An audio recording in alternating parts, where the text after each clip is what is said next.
Brothers and sisters of Burkina Faso, sons and daughters of Africa, listen to me with the fire of your hearts open, because what I say today is not just for our nation. It is for every soul that refuses to kneel before those who try to control us. Look around you. Look at this bridge we are building, not with foreign steel, not with the money of those who enslaved us, but with our own hands, with the Tyres that once rolled on our soil, now turned into a lifeline for our people. This bridge is not just a crossing over water. It is a crossing from humiliation to dignity, from dependence to freedom. Do you know why we build with Tyres? Because we use what we have. We do not wait for Europe to approve, for America to send aid, for anyone to give us permission to live like human beings. We take what is ours, what is around us, and we create. They said Africa cannot innovate. They lied. They said we cannot build. They lied. They said we cannot survive without them. They lied. This bridge is a message to every colonizer hiding in suits and ties, to every hand that has stolen our gold, our land, our future. We are done begging. We are done waiting. We are done obeying. To my people, I know your pain. I have walked in your villages where children drink from dirty rivers, where mothers cry because there is no food, where farmers are crushed by the weight of poverty while the wealth of our soil fills foreign banks. I have seen the despair they wanted to keep us in. But I tell you today, despair dies here. It dies on this bridge. We are not building a bridge of Tyres. We are building a bridge of defiance, a bridge of pride, a bridge that says to the world, what can? We will, we must. And to those who threaten us, who try to destabilize us because they fear a free Africa, hear me clearly. Burkina Faso will not bow. We have no fear of your sanctions, your armies, your lies. We are ready to face hunger, but not chains. We are ready to face bullets, but not slavery. We will feed ourselves, defend ourselves, build ourselves. This is bigger than one project. This is bigger than one country. This is the awakening of a continent. From the Sahel to the Cape, from Dakar to Dar es Salaam, Africa is standing. We are tearing off the ropes they tied around our necks. We are breaking the silence they forced upon us. And we are doing it with the strength of our ancestors flowing in our veins. Remember this, no empire in history has ever survived when the people they oppress decide to rise. And we have decided. So to every child watching this, to every farmer, every worker, every soldier, every mother, every father, this is your call. Stand with us, build with us, defend this land with us, because Africa will only be free when its people refuse to accept anything less. This bridge of Tyres will carry us to a new dawn. And when history writes of this moment, it will not say that foreign hands saved us. It will say that Africans saved themselves. Burkina Faso, Africa! Stand tall, stand proud, and never forget, we are free people, and free people do not ask for permission to rise. Now let's finish this bridge, and let the world watch what a united, unbroken Africa can do. He stood before his people, and turned a simple act into a revolution. A bridge of Tyres, something the world might dismiss as insignificant, became a thunderous declaration of pride and defiance. He made them see that this was not just rubber bound together. It was the beating heart of a nation refusing to be broken. In his words, the Tyres carried the sweat of workers, the determination of farmers, the unyielding spirit of a people who refused to kneel.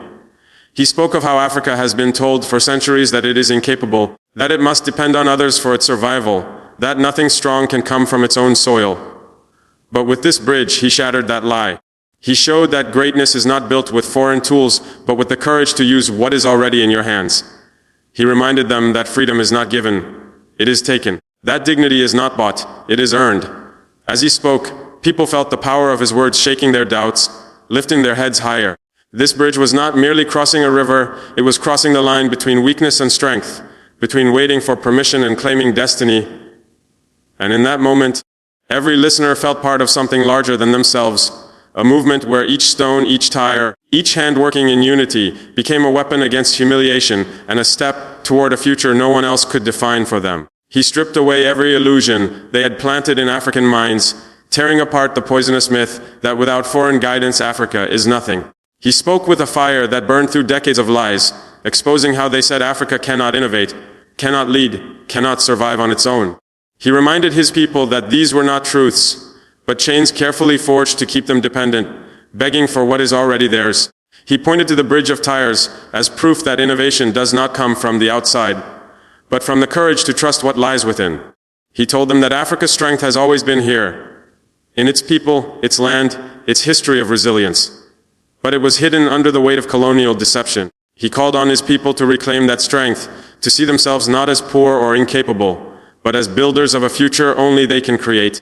Every word struck like a hammer against the walls of inferiority that had been built in their minds. As he spoke, eyes lit up with a new understanding that they do not need to wait for permission, funding, or approval. They already have everything they need to rise.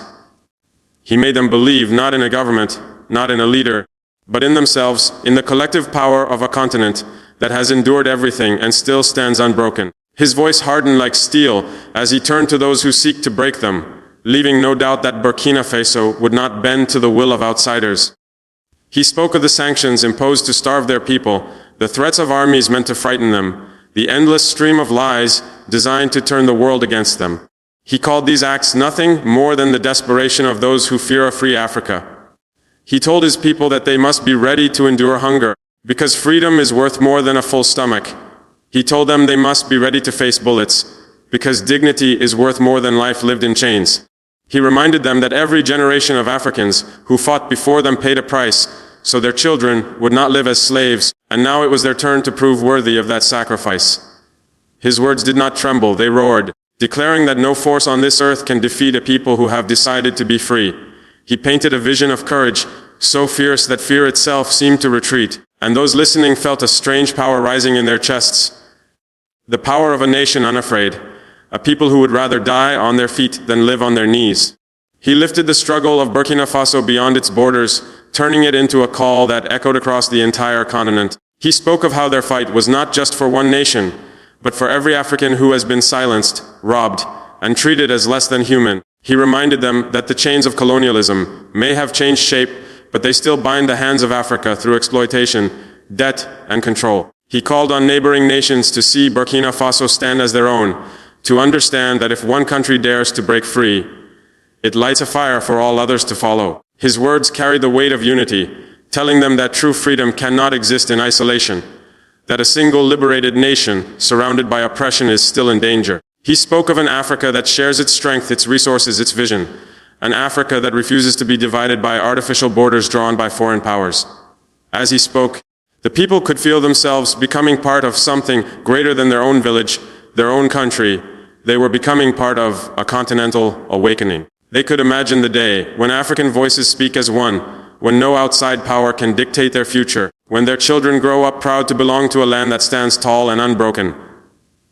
And in that vision, they saw not just hope, but destiny. He closed his words with a vision so powerful, it felt like the future itself was calling to them.